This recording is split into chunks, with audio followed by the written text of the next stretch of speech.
Welcome to Moose and Food. நாங்க வந்து இன்னைக்கு கருவாட்டு சம்பல் லேசான முறையில எப்படி செய்யலாம்னு பார்க்கலாம். Hey guys, welcome back. Today we're going to be showing you a simple, easy recipe on how to make dried fish sambal. So without further ado, let's get started. பொரிச்ச கருவாட்டை நாங்க கிரைண்டர்ல போட்டு ஒரு சுத்தி எடுக்க போறோம்.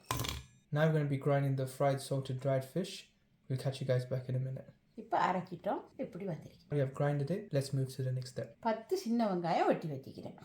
10 small onions chopped. 3 வெட்டின பச்சை மிளகாய். 3 sliced green chilies. அரை தேக்கரண்டி செத்த மிளகாய்த்தூள். Half teaspoon of chili powder. அரை தேக்கரண்டி paprika powder. Half teaspoon of paprika powder. இதோட அரைச்ச கருவாட்டை போடுறேன். The grinded dried fish. 2 மேசக்கரண்டி தேசிப்பழ சாறு. 2 tablespoons of lemon juice. இப்போ நாங்க இது எல்லாத்தையும் நல்லா பிணைஞ்சு மிக்ஸ் பண்ணுவோம்.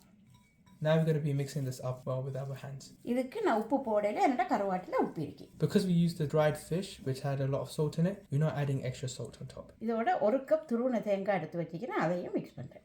1 cup of fresh coconut flakes. Mix all of this up well and then we'll get back to you guys. Dried fish sambal. Look at this.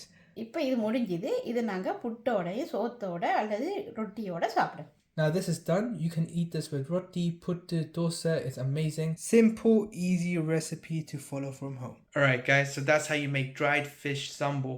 Easy and quick recipe to follow from home. So I hope you liked this video. If you did, hit the like button, subscribe to the channel, and that's it for now. We'll see you next time. Bye.